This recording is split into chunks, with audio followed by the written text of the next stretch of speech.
The Telford police have been directly implemented into the Telford grooming gang case, and here is why.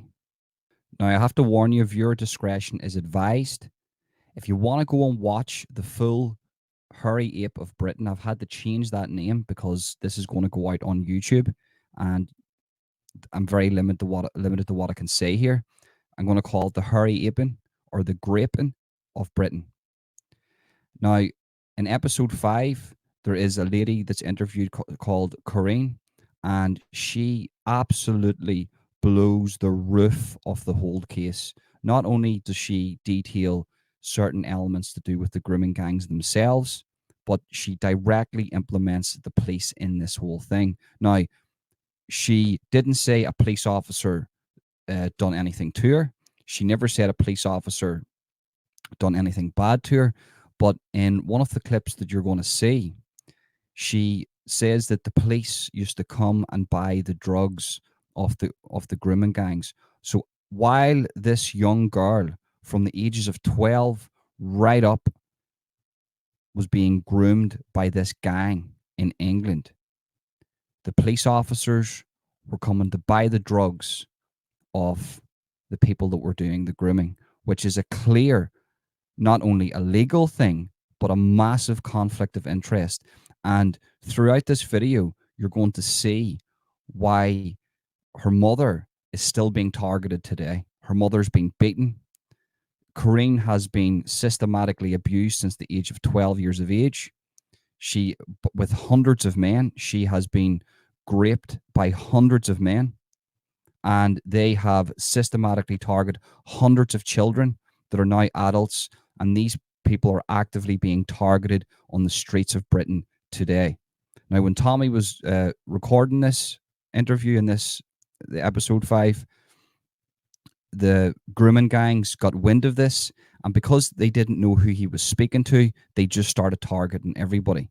They petrol bombed cars, they smashed windows, and it gave the family of the grooming victims and the grooming survivors a shock, and they were met with no help from the police. Now, what I'm going to state here is a couple of things. I want to talk about how this can come into Ireland. Is this already in Ireland? Are the children of Ireland being groomed by gangs allowed in by our governments? Because if England has known about this here for years, um, and they're now starting to let that same element of people into Ireland. So is Ireland at risk, or is Ireland actually in the risk right now? Is their children being systematically abused and allowed to be abused by the government? That's one topic I want to speak about because this is my area and I feel very passionate about it. I really want to focus on here the conflict of interest in regards to the illegal buying of drugs from by police officers to the grooming gangs. And is this why, even though Tommy's exposed this, it really can't get the investigation that it deserves? Because if they really do investigate it, they're investigating themselves, they're investigating police corruption within Telford. And what this will expose with an independent investigation is that not only did the police know about this, but they actually turned a blind eye to active victims and survivors being groomed at the time. Now, this is heavy, heavy stuff. And you could turn a blind eye to this. You could walk away from this. You could just say, look, do you know what? I'm just going to get on with my life and do whatever I'm doing with my life. But when I seen this here, might do 2 parts to this here. I'm only 3/4 of the way through. But when I seen this here, I was compelled to make a video because this is the West we're living in. And British people, Irish people, American people, Western people have been targeted. Their children have been abused. And the police, in my opinion, not only does it look like they facilitated some of this, but they've actually backed the groomers in some of these cases. And in one of the cases, Corinne's mother was badly, badly beaten at the door just for her daughter speaking up. Corinne's had her daughter took off her and she's had to live abroad. So the system is against survivors. So all this Me Too culture, where are they? Where is the Me Too culture when it comes to the systematic abuse of children by the hands of these dirty, rotten pedophiles? Right, guys, so I've came over here to the Urban Scoop Twitter page, X page, and if you want to go give them a follow, that is the handle on the screen, because that will be the content we'll be watching today. And I only think it's fair, if I'm going to react to the content, I need to direct you over to the people that are making the content of it. They've hired Tommy for this. Tommy's a journalist working under them. I believe, I could be wrong about that. And they've created this content that you're about to watch. And Tommy is the interviewer / journalist that is doing this. So that's exposing this. So let's watch a couple of clips and react to a couple of clips that I think are necessary for you to see. And I think this exposes a lot to do with the corruption within the Telford police. And this was aired publicly with thousands of people watching.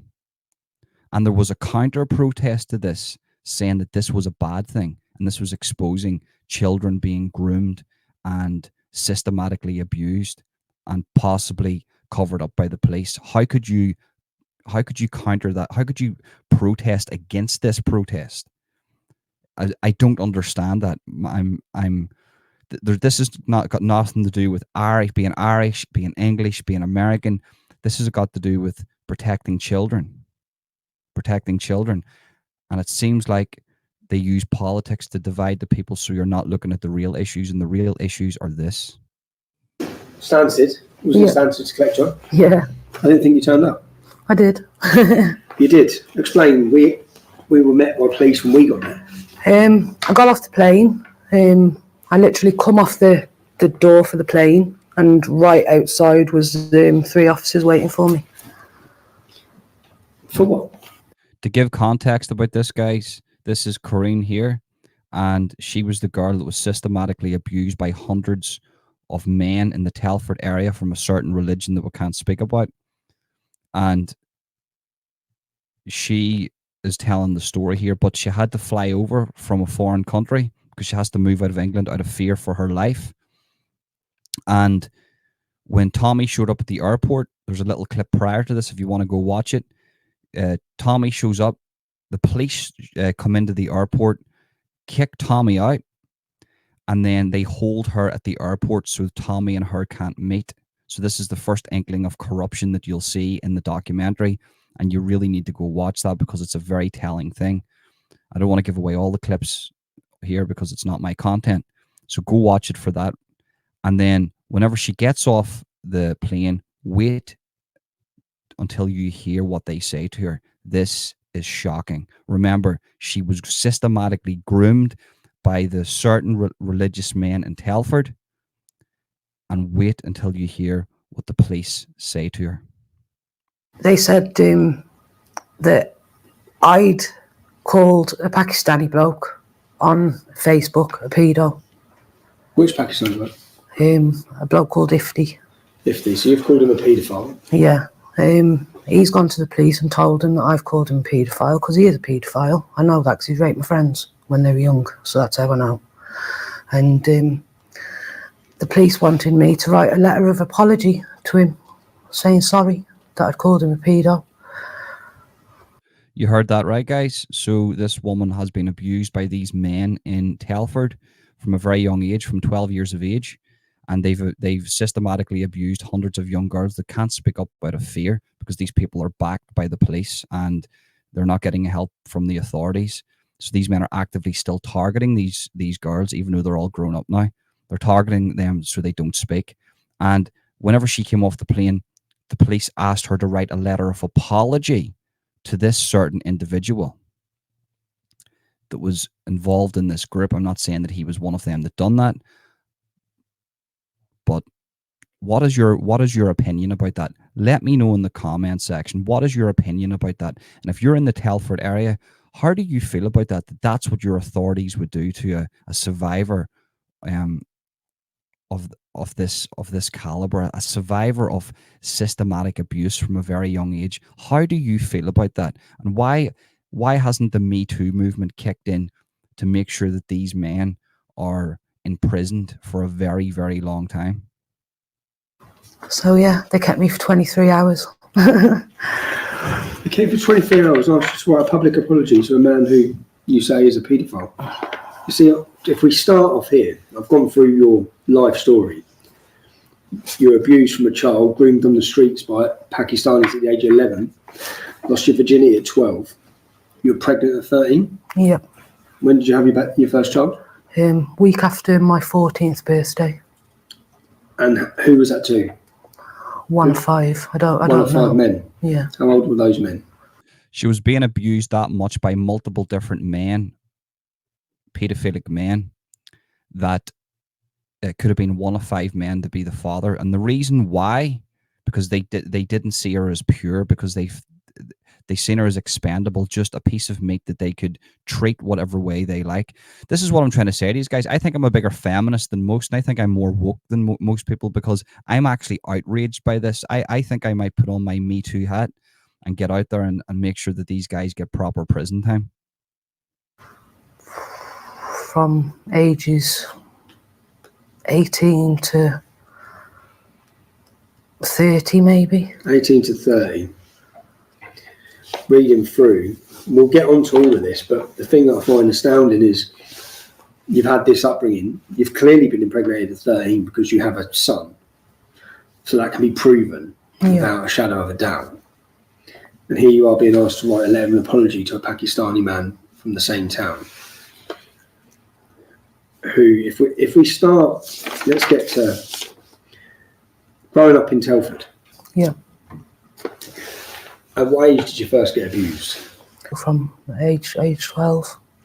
12 years of age, this woman was abused, systematically abused and broken down, so then she would be groomed into the gang, and she would be an asset to the gang so they could use her and abuse her as they please, while at the same time, and as you will hear later on in the video, the police actually were buying the drugs from the same grooming gang, which led not to only, as I said in previous there, that not just illegal, but we know police take drugs too. They're just humans at the end of the day. That's not what I'm getting. I don't actually care about that.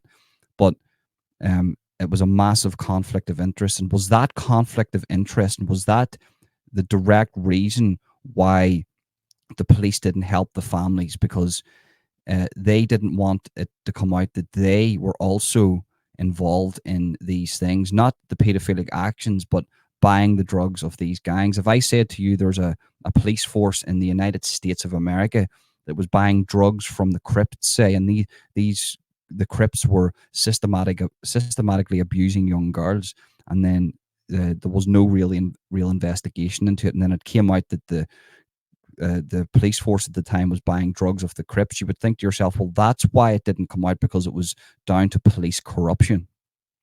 Age 12. If you can explain, how did it start on the streets as a young girl in Telford? I'd be walking down the street and they just pull over in the car and try to get you in the car and be nice, say hello, how you doing, just go on like they're your friend, and even ask me how my mum is and stuff like that, because they lived on the same street as me, so they'd ask me questions like that. Oh, so some of the men that first started grooming you lived on your street? Yeah, there's 2, well, not even the main ones, because I was groomed by quite a lot, but 2 of them live literally 3 doors away from my mum's. And you was how old at the time? 12. You were 12. How old are they? In their 20s. In their 20s. Yeah. Morning, Kareem. Morning.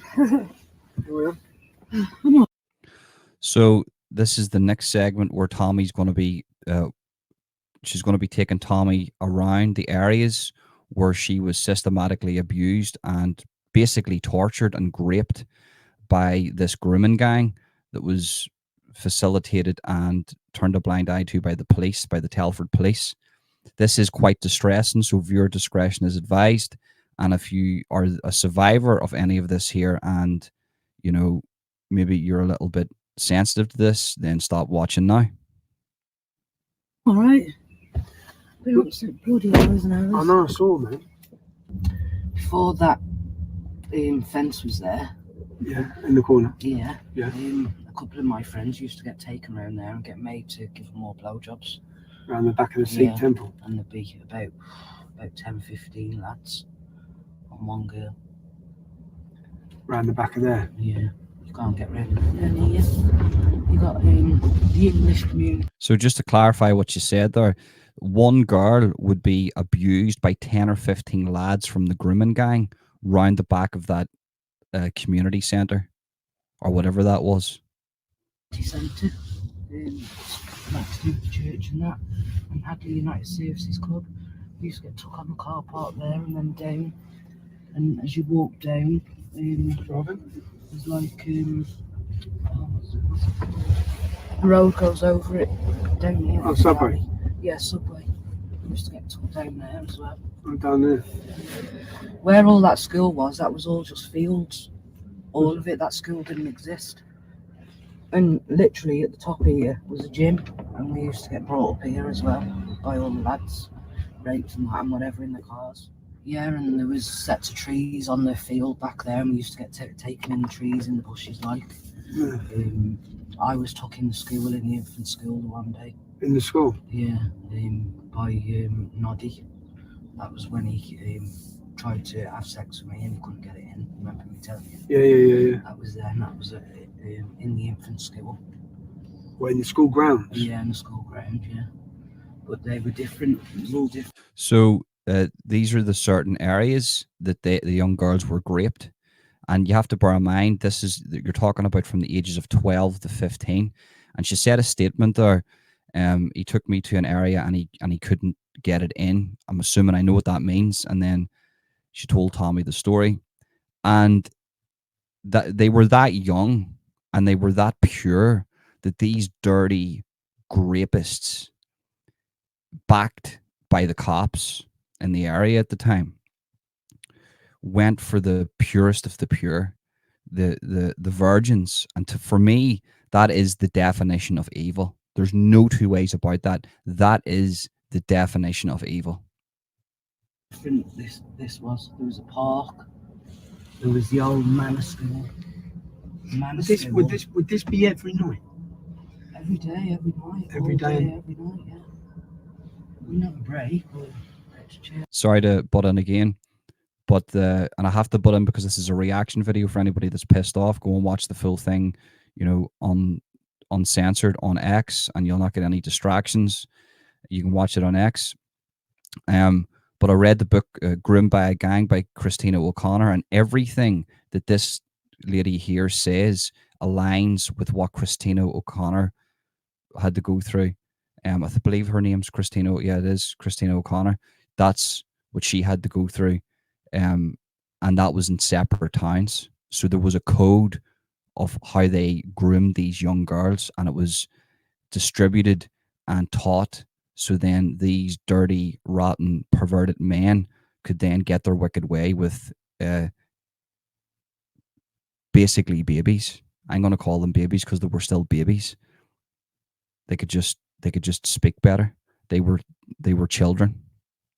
The same thing. Over the years, I got raped, drugged up. They got me drunk. I went to parties. Would they get drunk? Sometimes. I've heard lots of girls describe these parties. Can you explain what happened at one of these parties? We'd all go there. There'd probably be loads of men. If a room this size, it'd be full of men.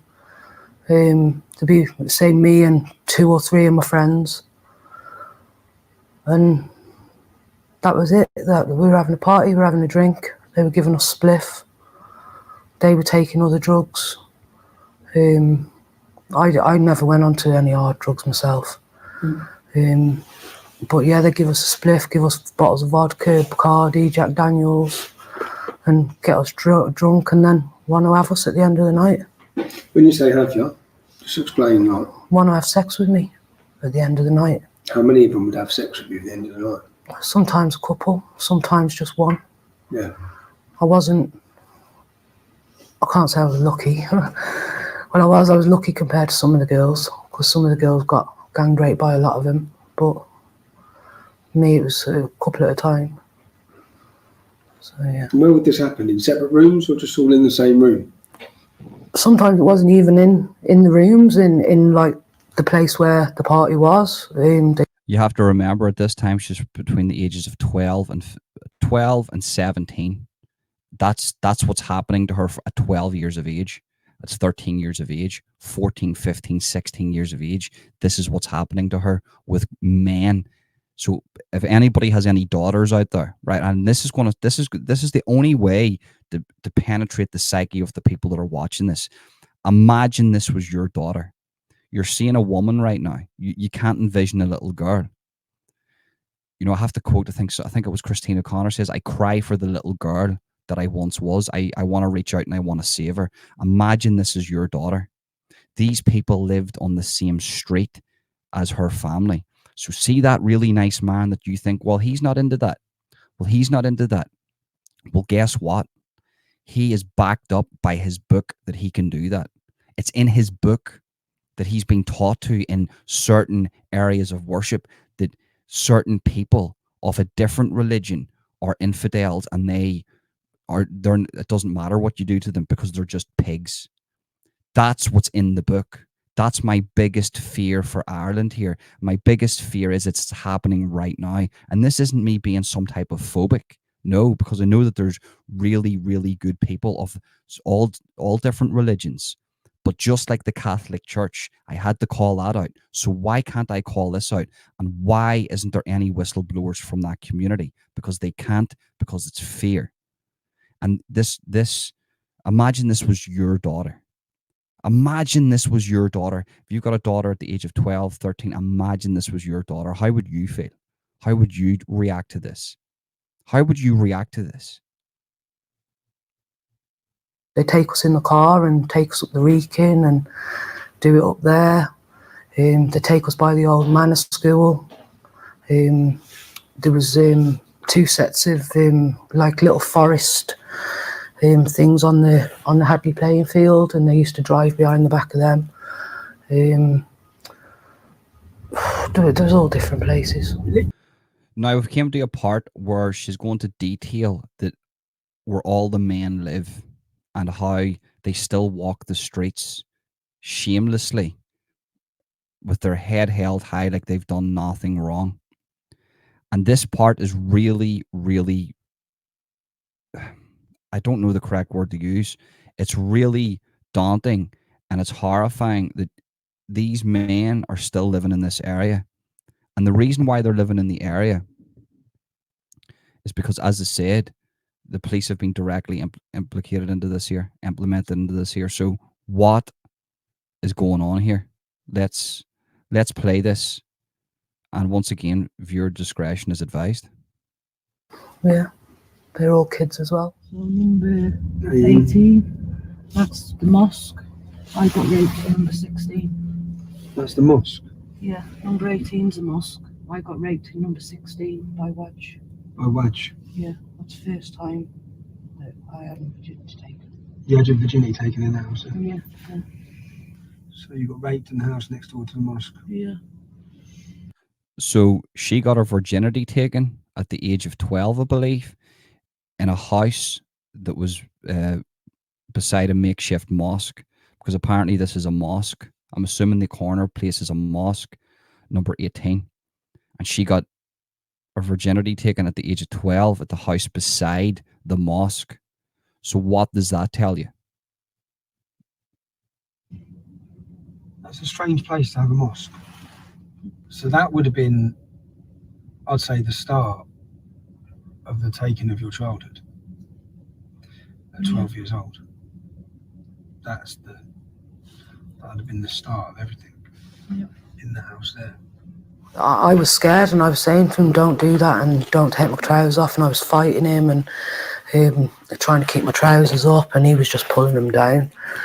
And then he promised that he wouldn't put it inside me, and then he did, and it was just a really horrible day, to be honest. This was at his sister's house, I believe. Yeah. Was his sister in? No. This is where Wedge lives, Number 81. number 81. And he, He raped and abused me, groomed me for years.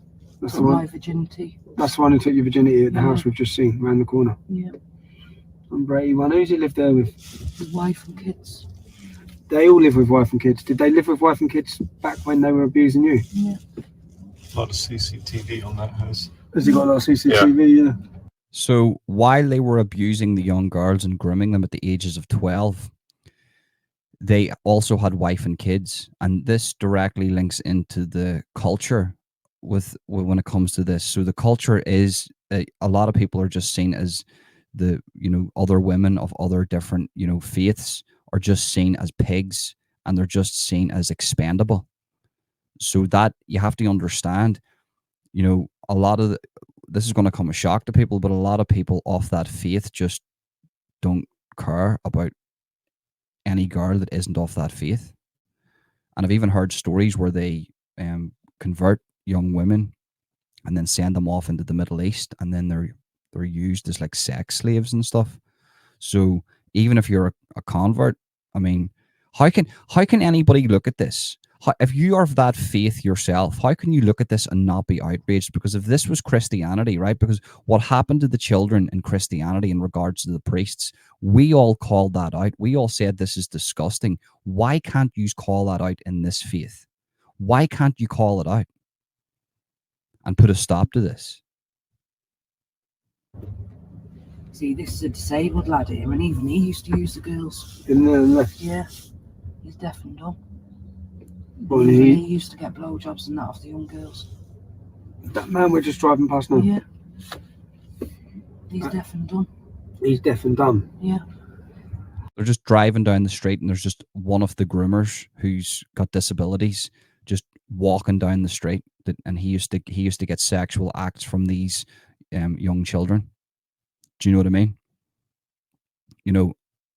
What more needs to be said here? How are you feeling? Scared. Remember I told you I got arrested for calling someone a pedo? Yeah. He lives there in that house. This one, number 127? 127, yeah. So you're arrested because this man in this house, Yeah. you called him a Pakistani paedophile? Yeah. No, I just called him a paedophile. It wasn't in Pakistani paedophile. Wasn't it? Just a paedophile? Yeah. What's his name? Ifti. Ifti? Yeah. And what did he do to you? He hadn't done anything to me. He'd done it to my friend. Okay. And I'd seen it, so I know that he'd done it. Carl's brother lives there as well, died. This one here? Yeah.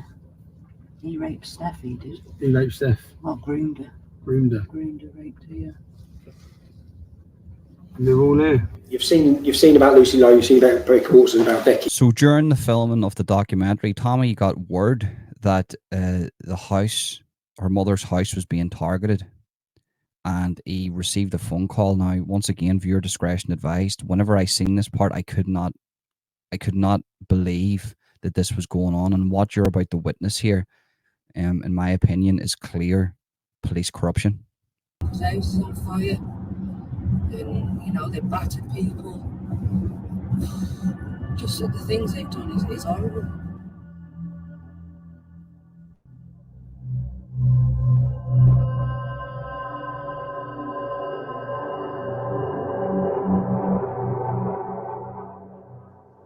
Late into the night, I received a phone call from Kareen. Yet again, her mother's house had come under violent attack by Pakistani gangs. My sister said, I heard the bang.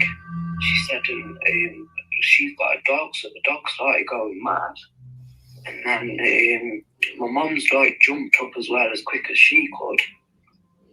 And they've smashed the outside of the double glazing, so it hasn't gone all the way through. Yeah, they've gone for your Achilles heel, babe. Your mum. Yeah, they've gone for my mum because they know that hurts. Sure. Do you think this is them guessing that you're talking to us? Yeah. If she's scared, if they're not they should relocate her right now. Yeah, the police should put her into emergency accommodation, into a hotel, out of the area, and they should be getting their accounts removed. They should be doing all that. But I know how useless they are. You know how useless they are. So get your mum to let us know what the score is. Yeah.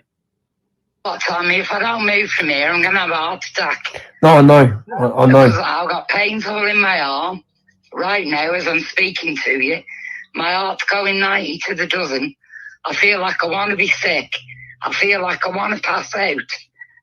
And I don't know what the fuck to do. I feel like I'm going fucking crazy in my head. I think I need an ambulance. I feel bad. I've got pains all in my arm and my chest. And I think I'm having an heart attack. Tell me I've got to go. Lindy, okay, darling, I'm gonna okay. I'll okay. I'm gonna make my way out there. Okay, all right. Because we've got a phone call. So they're targeting the mother, and they're targeting the other survivors' families and the survivors because they know that Tommy's doing a documentary. So the police know about this too. The documentary is it's not long, but it's quite hard to find certain clips. There's a clip, if we don't find it later on in the video, and there's a clip where he talks about the police buying drugs, or she talks about the police buying drugs off the grooming gangs. So if you want to watch that and you want to watch that full thing, then please head over to X and give this a watch, or Rumble and give this a watch. Just use the handle in the description. It'll take you over to Urban Scoop or Tommy Robinson's X or Rumble account, and you can watch it there. For the second time in 3 days, one of our survivors' houses has been smashed up, and the mum's terrified. I don't know if it's going to be best pleased to see me, because I'm guessing this is because of the work I'm doing. We've had a car firebomb 2 days ago of another survivor outside that house, blown up. The gang don't know who I'm speaking to, so they're just targeting all the survivors. I've received a phone call 2 days ago. Someone's come and put a brick through this house window here. And earlier today, they've come and smashed bricks through this one. Now, in the last 48 hours, they've petrol bombed cars outside houses. We have a film going out, and these are the houses of other survivors. They're not even the survivor who we're talking to. Yeah, this is the house of another survivor's parents and family. The parents are in there terrified. The sister's in there. The sister hasn't left the house for 4 years anyway, because she's too scared because of all the gangs, because of the rape gangs that targeted her sister. Now we're here. The police are refusing to help.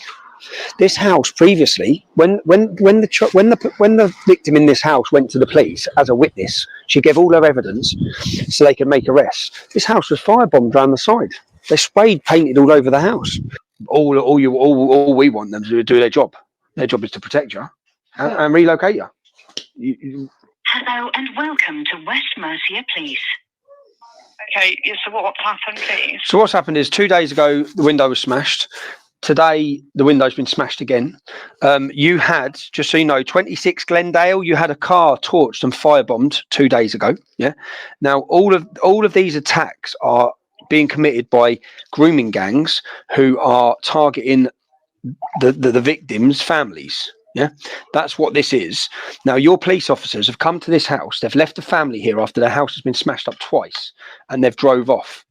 In the town we're in, you've had 3 people burned to fucking death by grooming gangs, and the police have actually done nothing for both these visits.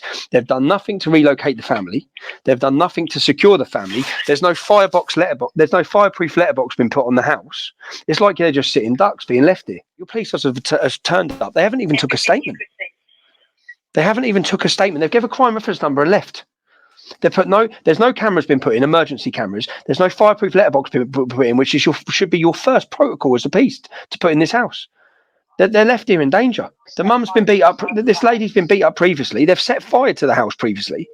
I'm just absolutely gobsmacked. I know it's not you. I'm gobsmacked. No, it's not me. So I personally can't change this. No, I know, but if you're not happy about how this has been dealt with, no, you need to send some police officers here. You need to send some police officers here. I won't be. They're not going to come back just because I'm saying to them that you've rang in. No, what you need to say to them is that I can't make them come back as a call taker. So, okay, can you ring the police and say there's a family?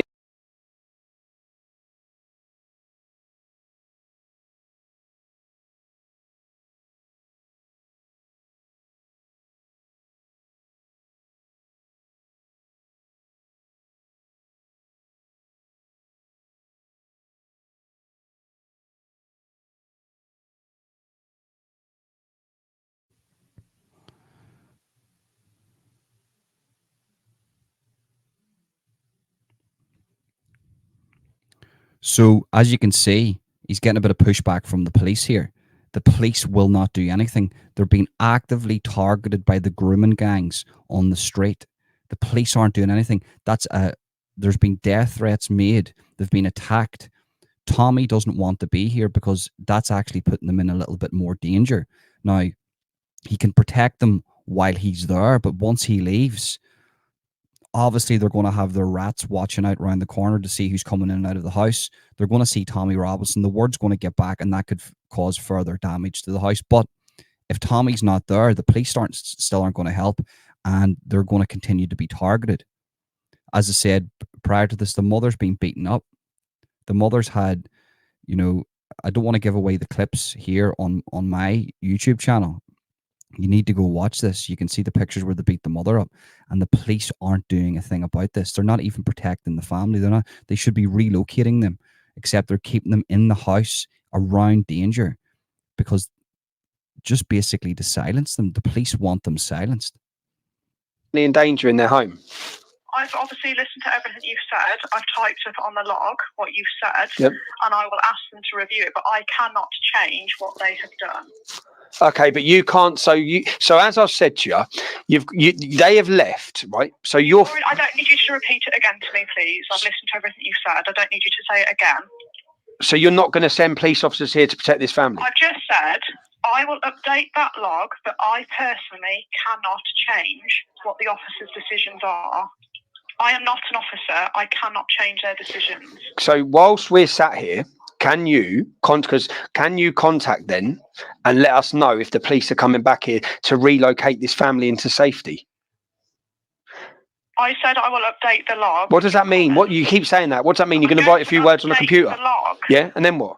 Can you just say to the officer who's there, before I am forced to make a video and ask people to protect this property, yeah, which we shouldn't have to do because we actually pay tax that you do it, not you, the police, yeah? Can you just make sure, because I don't want to have to do that, yeah, and it's going to cause problems for you when I do it, right? Because it's going to put me here, everyone's going to know I'm here, but these family can't be left like this. They cannot be left like this. You've just said to me that you're putting them in danger by being there. No, I didn't. Yes, you did. Yeah, no, but by me being here, it's putting them in danger. Someone's been and smashed their house up twice in 3 days. So what the cop is looking for there, or the whatever that person is, the desk receptionist is looking for there, is just to trip Tommy up on the phone call, so to make it out that he's the one putting them in danger when actually it was the police putting them in danger, because during the interview and the parts that we didn't hear was that the police released all the information.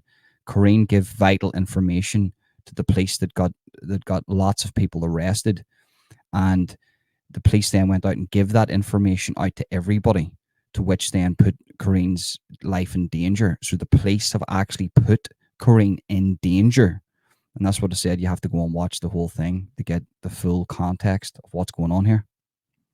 Those men come back, we'll defend the house. There if you're putting them in danger? Because you're not here. Because your police aren't here. He's helping us. You're not doing nothing. I'm not going to continue this conversation any longer. I've listened to you for quite a long time. I'm not going to continue any longer. I've told you I'll update the log, and that is what I'm going to do. And does that mean they're going to ring me? You haven't even asked my phone number. Are they going to contact the family? Your phone number ends in 872. Okay, your family, are they going to contact us back? Are we going to get a time? You don't know. I don't know that. No, I'm going to ask them to review the log. I don't know if they're going to call you back, Tommy. I'll have to ask them to review the log, and that's what I'm going to do now. Okay, do you know what? We'll move this family into safety, because you lot are fucking useless. That's fine then. All right, bye-bye. You fucking... See what I mean? See how patronising the receptionist is? Because even down to the receptionist, they're told not to help these people. They're told, do not help these people. That, in my opinion, is evidence and proof of clear police corruption in the Telford area. This is the part that is vital, in my opinion, to the whole thing. Police corruption. A whistleblower. Somebody who's speaking up, who's saying, look, the police used to buy drugs off the grooming gangs.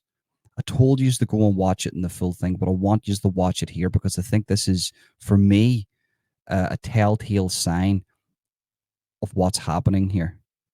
Were the police compromised in this situation? Well, you make your own mind up. Let's go over now and watch Corrine talk about how the police used to buy drugs off the grooming gangs. Used to brag because the coppers used to be on drugs and that, and obviously they used to go and buy the drugs off them lot. So some of the police were buying the drugs off the Pakistani gangs? Yeah, because they were selling everything: cocaine, cannabis, draw, weed, smack, crack, everything. They used to sell pills. speed. And they used, and the gang used to brag that they had police. Yeah, the coppers used to come to him. Solicitors used to go to him and buy off him, and so sometimes they would brag. Yeah. Do you ever remember which names bragged? No. And they used to say it as well. They used to say the names, and I've sat and I've tried to think. Right, guys, we're going to end it there for the reaction video to the Grape of Britain, number 5. I say, if you want to watch the whole thing, use the handles in the description. Go over and watch it. Share that to everybody. Share that to the doubters that doubted what's been going on here in this situation. This isn't, if you don't like Tommy, fair play, okay, whatever. This isn't about Israel or Palestine. This isn't about Russia, Ukraine. To be honest with you, I couldn't care. This is happening on our doorsteps of Ireland. And as it stands, we're allowing the same system into Ireland. Now, is this me saying hate a certain group of people? No, that's not what I'm saying. But my message to those groups of people, why aren't you calling this out? Why is there no whistleblowers from that community going up to the likes of Tommy Robinson and saying, look, I'm going to give you everything that you need here? It happened in the Catholic Church. There was priests that came forward. That's how the Catholic Church became better. The Catholic Church was infiltrated by, in my opinion, demonic entities that fed off the suffering of children. We called it out, my own religion, my own belief system. We called it out because it wasn't going to happen on our watch. Why is the same thing not happening with this belief system? Why are they continuing to keep quiet? Why has this woman, whenever she was relocated all around Britain, that certain gangs of that same faith would crowd outside her house whenever they found out where she lived, and they weren't even connected to the gangs in the Telford area? Why was there such a support for pedophiles of that area? If this was the Catholic Church, if this was Buddhism, if this was Mormons, if this, think of any other religion, it would be called out, but for some reason it's not being called out here. Now I want to speak about Ireland, because now this is my country and I'm seeing similar things happen in my country. I'm not seeing grooming, but is it going on without us realizing? Are we 5, 6, 7 years away from this happening? Because they're going to go, well, England's gone because it's been exposed. Let's go over to Ireland and let's do it here, because they're allowing everybody in and their mother. Is this what's going to happen in Ireland? You need to be going to the protests in Ireland. You need to be saying, we want this stopped. Not to stop a certain group of people coming in, but a heavy vetting process, because a lot of these men already had convictions for grape. A lot of these men are British men. They're British Muslims, right? And we're allowing people into the country not of Ireland and not of Britain that have maybe been convicted, or maybe there's accusations of these things that they've done in their own country. Maybe there's an MO. Maybe there is people speaking up about it. If there's any of that, they can come in, because you're actively putting the children at risk. And what's going to happen? What is going to happen here? You're going to leave it up to the people to protect the children. And whenever the people of Ireland stand up, regardless if you're a unionist, regardless if you're a loyalist, a Republican, a nationalist, whatever, what happens? The people really, really do stand up. And I don't want it to get that way. But if this is what's going to happen in Ireland, if this is what they're going to allow, then you're going to push the people to defend their own. The government should be there to defend the people. The government should be there to support the people. The government should be there to protect all the people of all different faiths in Ireland. And I'm sure there's people off that certain faith community that want to speak up, but they can't because of fear. It's fear.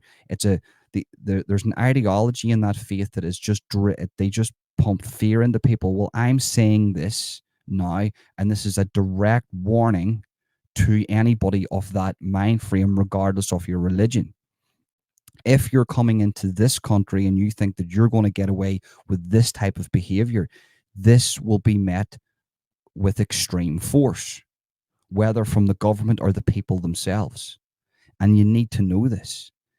You really need to know this. And this isn't a hate speech or anything like that. If children are targeted on the streets of Ireland, I'm sick of that's happened in England, but if if children are targeted in the streets of Ireland, there will be there'll be nowhere to turn. If the government doesn't support it, then the people are going to have to do something about it.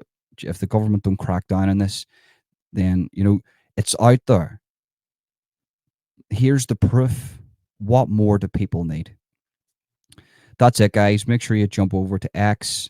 Go follow me in X if you want to at HoldenOfficial2, all lowercase.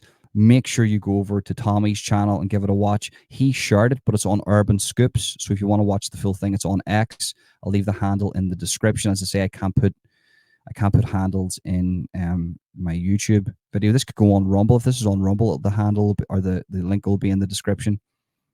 I'm going to put this out on X too, and go follow me in the free speech platforms, guys, on Rumble and X and stuff. That's it, guys. There is the proof that you needed.